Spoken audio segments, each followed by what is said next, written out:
목공서 3강 2부 시간입니다. 아까 1부에서는 거듭남에 대해서, 즉 중생에 대해서 우리가 이야기를 했는데 뭐 여러 얘기를 했죠. 중생의 필요성, 중생의 결과 뭐 이런 얘기들을 했지만 우선 중생이란 무엇인가 라고 했을 때 결론은 예수님을 나의 구원자라고 고백하는 것이다 라고 이야기했습니다. 즉 예수님이 나의 구원자이고 예수님이 나를 구원하셨다라고 하는 그 사실을 믿을 때 우리가 그 믿는 순간 하나님의 자녀로 새롭게 태어난다. 그래서 그게 바로 중생이다라고 말씀을 드렸어요. 그렇다면 중요한 건 예수님이잖아요. 예수님을 고백한다는 것, 예수님을 구원자로 한다는 것. 그래서 이 이부는 바로 그 예수님의 주인 되심을 생각한다는 것. 즉 예수님의 주인 되심, 예수님의 주님 되심을 고백한다는 것이 어떤 의미가 있는지 이 부분들을 이야기해 보려고 합니다. 그러니까 사실 모든 기독교 교리의 기초는 예수께서 주와 그리스도 되신다는 그 사실 자체에 있습니다. 여러분들 이단에 대해서 이런저런 얘기들 많이 하는데요. 예를 들면 제가 다른 이단 말고 뭐 어쨌든 저는 이제 개신교에서 뭐 전통이라고 하는 쪽에 있으니까 여호와의 증인을 이야기할 때 여호와의 증인이 왜 이단인가라고 이야기할 때는 어 뭐 국기에 대한 경례를 안 해서, 그리고 뭐 수혈을 안 해서, 그리고 군대를 안 가서 요것들로 은근히 많이 얘기를 해요. 근데 이거는 이단의 조건이 아니에요.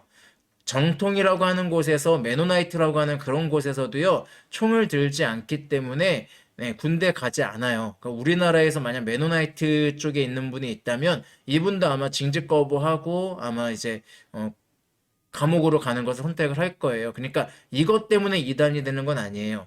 국기에 대한 맹세를 안 한다. 그래서 이것 때문에 이단이 되는 건 아니에요. 왜냐하면 우리도 신사참배나 이런 것들을 안 했었거든요. 국기에 대한 경례를 신사참배와 마찬가지로 여긴다면 이것을 안 하는 것에 대해서는 우리는 존중해 줘야 돼요. 그러니까 이게 이단이 아닙니다. 그럼 여호와의 증인 왜 이단이라고 합니까? 라고 할 때 여호와의 증인은요 삼위일체 하나님을 믿지 않아요. 그러니까 정말 이단이 돼야 되는 부분에서 우리는 세 가지를 이야기하거든요. 하나는 신론, 하나는 기독론, 그 다음에 하나는 이제 마지막 하나는 교회론입니다. 어쨌든 구원론 뭐 이런 것들이에요. 그러니까 이런 것들, 예수님의 구원자 되심을 거부한다든지 예수님의 신성을 거부한다든지 그런 부분들, 그리고 하나님의 유일신 사상을 버린다든지 뭐 요런 부분들, 그리고 뭐 이제 그런 거 있잖아요. 내가 성령이다 이런 개소리 하는 것들, 그런 걸 우리는 이단이라고 하는 겁니다. 그래서 이단에 대한 부분들은 좀 생각하실 필요가 있고요. 그래서 제가 얘기하고자 하는 건 뭐냐면 예수님의 주인 되심은 모든 기독교가 기본적으로 가지고 있는 기초다라고 이야기를 하는 겁니다. 그렇다면 이거는 굉장히 중요한 거잖아요. 예수님의 주인 되심, 주님 되심은 굉장히 중요한 거잖아요. 이게 과연 무슨 의미를 가지고 있는지 이 부분들에 대해서 이야기를 해보려고 합니다. 먼저 사도행전 2장 36절에 보시면 이런 이야기가 나와요. 그러므로 이스라엘 온 집안은 확실히 알아두십시오. 하나님께서는 여러분이 십자가에 못 박은 이 예수를 주님과 그리스도가 되게 하셨습니다. 이 내용은요, 베드로가 그 이제 뭔가 방언이 일어나고, 그래서 사도들에게 방언이 일어나고 했을 때 사람들이 술 취한 것 같다 뭐 이런 얘기할 때 베드로가 그런 것 아니다라고 이야기하면서 설교했을 때 그 설교의 마지막 결론 부분입니다. 근데 이 결론 부분에 뭐라고 이야기하냐면 베드로는 예수가 그리스도이다라고 이야기해요. 제가 여기서 하나 물어볼게요. 여러분, 예수님의 풀네임은 뭘까요?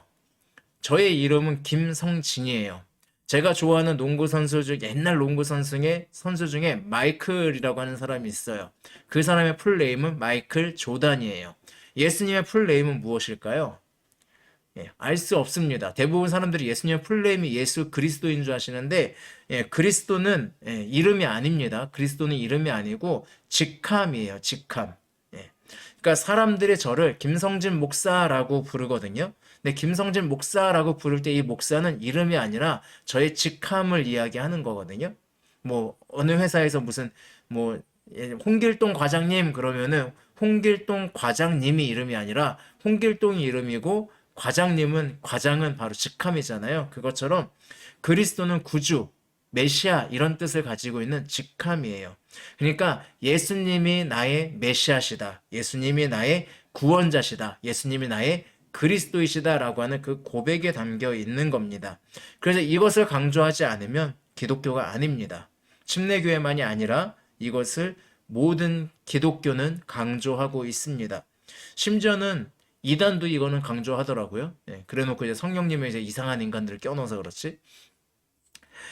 예, 성경의 기본 메시지는 바로 이런 부분들을 이야기하고 있습니다. 보시면 사도행전 10장 36절과 골로새 1장 16절이 여기 옆에 나와 있는데 내용들을 보면 예수님이 만유의 주인이다라고 이야기합니다. 만유라고 하는 것은 우주에 존재하는 모든 것을 의미하거든요. 그래서 예수님이 모든 것의 주인이시다라고 이야기하고 있습니다. 그리고 골로새서에서는 발음이 예, 만물이 그분 안에서 창조되었다라고 이야기하고 있죠. 그러니까 창조자이기 때문에 주인이다라는 거예요. 그래서 우리의 모든 것의 주인 되시는 그리스도이시다. 예수님이 누구냐? 바로 만유의 주인이시다. 그분이 바로 예수님이시고 우리의 그리스도 되신다라고 고백을 하고 있습니다.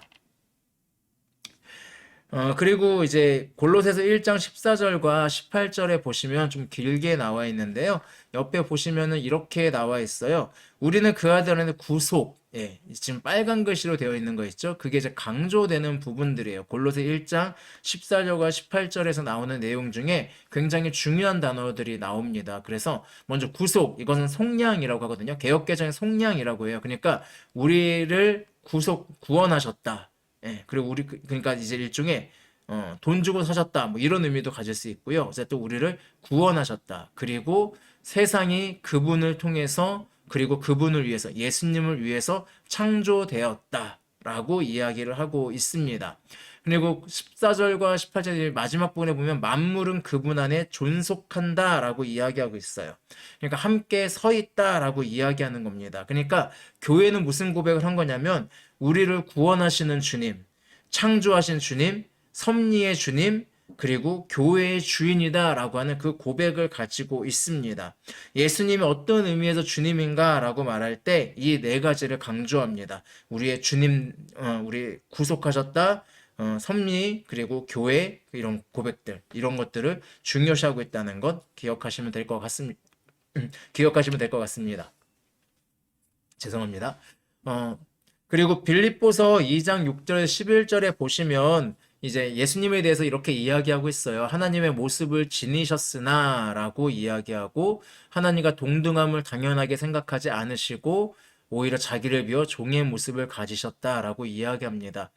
우리의 입으로 예수 그리스도를 주라고 시인하는 것은 이런 고백들을 하고 있는 겁니다. 뭐라고 이야기하면 그는 사람의 모양으로 나타나셔서 자기를 낮추시고 죽기까지 순종하셨으니 곧 십자가에 죽기까지 하셨습니다. 그러므로 하나님께서는 그를 지극히 높이시고 모든 이름 위에 뛰어난 이름을 그에게 주셨습니다. 그리고 마지막에 얘기하죠. 모두가 예수 그리스도는 주님이시라고 고백하여 하나님 아버지께 영광을 돌리게 하셨습니다. 바로 이게 우리의 고백인 거예요. 예수님은 하나님의 아들이시다. 예수님은 하나님이시다. 그리고 그 예수님이 나의 주님이시다. 라고 고백한다는 것이 기독교의 핵심입니다. 그래서 예수님의 구주 되심, 그러니까 그리스도의 구주 되심과 주님 되심은요, 분리될 수가 없어요. 정말 예수님이 나의 구원자라면 나의 주인 되시는 건 당연한 거예요.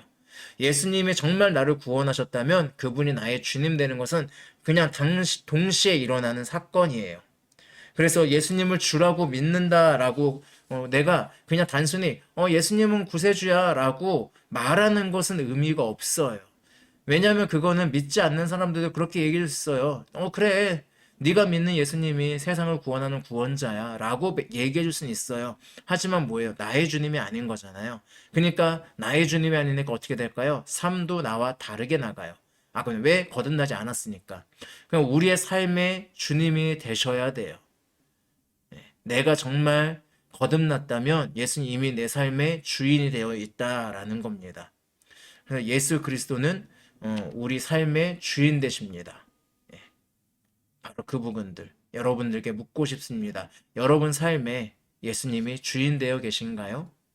우리는 그 고백에 맞게 정말 생각하고 있나요? 라고 묻고 싶습니다.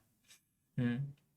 예수님께서 우리에게 다 주신 도전들이 있어요. 그러니까 나를 정말 주님이라 생각하느냐, 나를 정말 그리스도로 생각하느냐라고 할 때 주어주시는 도전들이 있어요. 그 보면 누가복음 9장 23절, 로마서 14장 7절에서 9절 뭐 이런 부분들이 나오는데요. 이렇게 나오고 있어요. 자, 예수께서 모든 사람에게 말씀하셨다라고 이야기합니다. 그러면서 나를 따라오려거든 자기를 부인하고 날마다 자기 십자가를 지고 나를 따라오너라. 로마서 14장 7절과 9절에서는 이야기를 하죠. 우리는 살아도 주님을 중간쯤이죠. 우리는 살아도 주님을 위하여 살고 죽어도 주님을 위하여 죽습니다. 그러면 우리는 살든지 죽든지 주님의 것입니다. 라고 이야기하죠. 즉 결국 뭐예요? 내 삶의 이유가 예수님이어야 된다라고 이야기하는 거예요. 내 삶의 이유가 예수님. 그러니까 예수님이 우리에게 그 도전을 주시는 거예요. 너의 삶의 이유가 정말 나니? 정말 나를 따라올 수 있겠니? 라고 도전을 해주시는 거예요. 정말 그 주인이 되어 계시는지, 내 삶의 이유가 되고 있는지, 또 나의 죽음의 이유가 되는지, 그 부분들. 그래서 이 죽음의 이유가 되기 때문에 초기 그리스도인들은 얼마든지 뭐 할 수 있었어요? 예수님 위해서라면 순교할 수 있었잖아요. 그러니까 그 부분들을 생각하시면 됩니다. 에베소서 1장 20절과 23절에 보시면 또 이런 부분들이 나오고 있어요. 그래서 하나님께서 막 이렇게 나오면서 하늘에서 자기 오른쪽에 앉히셔서라고 이야기하죠. 오른쪽이라고 이야기한 이유, 왜 오른쪽일까?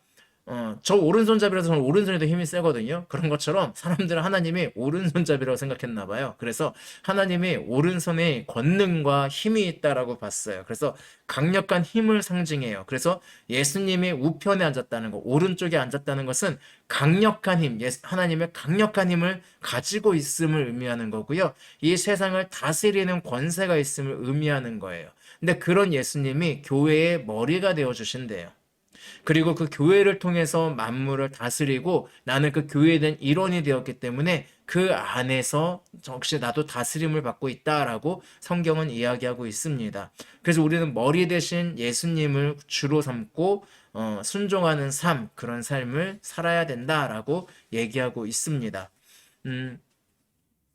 약간 다른 얘기인데 우리 집의 그 머리는 저희 아내거든요. 예, 저희 아내가 이제 제일 힘이 세요. 그래서 실제 힘은 제가 센데 그래도 저의 이제 제가 이제 노총각이었기 때문에 모태솔로였거든요. 그래서 제가 37년간 모태솔로를 하고 있었기 때문에 그것을 구원해 주신 분이라 예, 저의 이제 일종의 저희 집의 주인이세요. 그래서 저희 아내의 말에 제가 철저히 들어야 되거든요. 근데 더한 주인이 있습니다. 바로 그게 예수님이라는 거예요.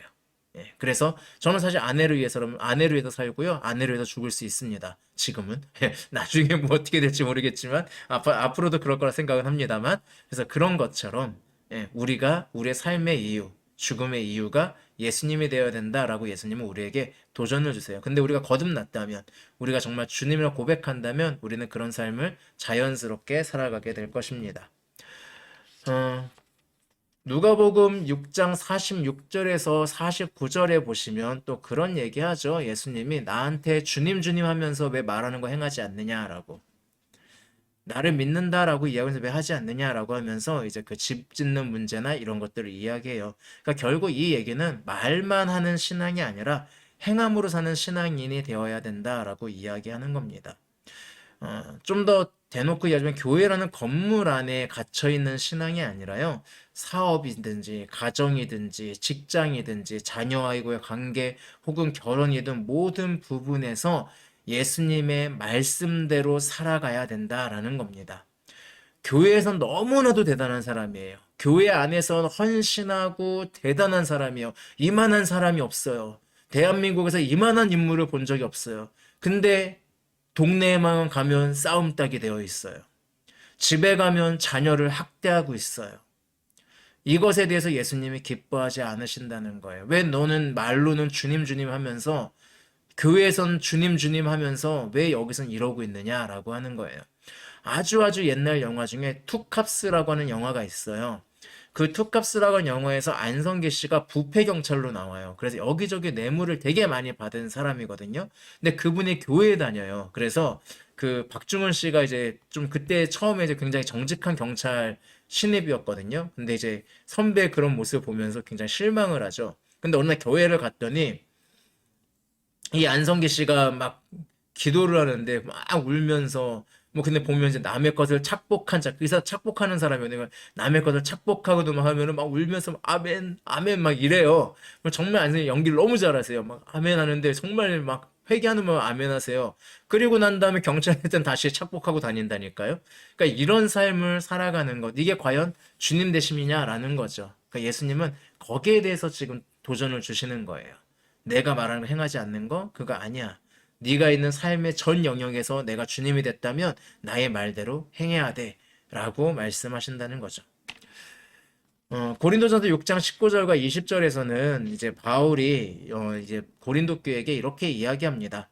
여러분의 몸은 여러분 안에 계신 성령의 성전이라는 것을 알지 못합니까? 여러분은 성령을 하나님으로부터 받아서 모시고 있습니다.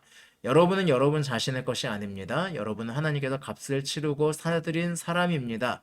그러므로 여러분의 몸으로 하나님을 영화롭게 하십시오. 네, 우리는 성전입니다. 그래서 오늘날 교회는 건물이 아니라 사람들이다 라고 이야기를 하고 있습니다. 예수님이 나의 주 되셨다는 건, 내가 거듭났다는 건 내 안에 성령이 계신다는 거예요. 내 안에 성령이 계신다는 건 결국 하나님이 계신다는 의미거든요. 근데 우리는 하나님이 계신 곳을 뭐라고 이야기하죠? 성전이라고 이야기하잖아요. 이스라엘 사람들이 솔로몬의 성전을 지었을 때 제일 먼저 한 기도가 하나님 이제부터 이곳에 계십시오 라고 이야기해요. 그래서 이스라엘 사람 성전을 볼 때마다 저곳은 하나님이 계신 곳이었어요. 성전은 그 의미가 있었던 거예요. 성전이 왜 절대 무너지지 않느냐? 하나님이 계신 곳이니까. 가장 유일한 하나님이신 그 하나님이 계신 곳이 성전인데 그 성전이 어찌 무너지겠느냐? 라고 이스라엘 사람은 생각했던 거예요. 근데 그 성전이 무너졌어요. 그래서 당황했단 말이에요. 헤롯 성전을 다시 지었어요. 근데 그럼에도 불구하고 예수님이 뭐라고 해요? 이 성전 사라질 것이다. 3일 만에 내가 성전을 다시 짓겠다. 근데 그 성전이 뭐라고 해서 자신의 몸을 가리킨다라고 하셨죠. 우리 안에 성령이 있기 때문에 우리 안에 하나님이 계세요. 그러니까 하나님이 계신 곳은 뭐예요? 성전이에요. 근데 그 성전으로서의 삶을 우리가 살아가고 있는가라는 거죠. 그 도전을 주시는 거예요. 그래서 그 부분들을 좀 생각하면 좋겠습니다. 침례교회가 강조하는 것이 바로 이거예요. 우리 삶의 주인이 그리스도이셔야 한다라는 것을 강조하고 있습니다. 우리는 이 진리에 사로잡힌 사람들입니다. 물론 사실은 이것은 오늘 내용은 이 침례교만의 내용이 아니라 모든 기독교가 강조하고 있는 내용입니다. 그것을 침례교회도 함께 강조하고 있다라는 것이 오늘의 결론이기도 합니다. 정말 여러분 거듭나셨습니까? 예수님이 나의 주님이십니까? 그렇다면 오늘이라고 하는 그 구체적인 삶의 현장에서 단순히 예수님이 나의 주인이시지라고 하는 고백이 아니라 나와 함께하고 나를 다스리기를 원하시는 그 예수님의 삶 속으로 들어가셨으면 좋겠습니다. 때로는 예수님이 나에게 복을 주시는 분이라 믿는 분들이 있어요. 저는 그분들에게 묻고 싶습니다. 나에게 복을 준다는 부적을 갖고 다니는 것과 내가 복을 준다는 예수님을 믿고 있는 것과의 차이는 과연 무엇입니까? 부적은 나를 지배하지 못해요. 내가 그 부적을 가지고 힘을 발휘하는 거지. 하지만 예수님은 나를 지배하시는 분이에요. 그러니까 나를 다스리시는 분이에요. 우리는 그 고백을 합니다. 그러면은 내 삶의 전 영역에서 주인의 말대로 하고 있는지 그 부분들을 생각해 볼 필요가 있는 것 같습니다. 제가 조기 축구를 할 때 함께 축구하던 친구 중에 역시 아내 바라기 하던 친구가 있어요. 항상 아내의 허락을 받아야 된대요. 네. 오늘 축구하러 나올 수 있어? 한번 결제 올려보겠습니다. 그리고 이제 좀 이따 연락 와요. 결제가 떨어졌습니다. 목사님, 오늘 함께 축구 재밌게 할 수 있을 것 같습니다. 그래 같이 축구하고 놀기도 해요. 그러면서 이야기하는 거예요. 누구는 넌 아내한테 그렇게 잡혀 사냐? 근데 그 잡혀 삶이 행복해요. 그것처럼 우리는 예수님께 잡혀 살아야 돼요. 네, 우리는 그 고백을 하는 사람들이에요. 그리고 우리는 그렇게 잡혀 살게 될 때 어떤 존재예요? 우리는 거듭난 존재잖아요. 그래서 우리는 완전 새로운 삶을 살게 될 거예요. 선한 일을 해서 예수님을 믿게 되는 것이 아니라 예수님을 믿게 되었고 새로 태어났기 때문에 선한 일하고 내 삶의 전 영역에서 예수님의 주인 되심이 드러나고 내 삶의 전 영역에서 예수님의 주인 되심이 드러나니까 다른 사람들이 나를 통해서 누굴 보게 됩니까? 예수님을 보게 됩니다. 그 길을 걸어가는 저와 여러분이 되었으면 좋겠습니다. 네, 이렇게 마치도록 하고 다음 4강에서 뵙도록 하겠습니다. 한 주 동안, 아마 다음 주에 이제 또 업로드가 될 것 같은데요. 네, 그때까지도 행복하시기 바랍니다. 예수님이 나의 삶의 주인이십니다. 샬롬.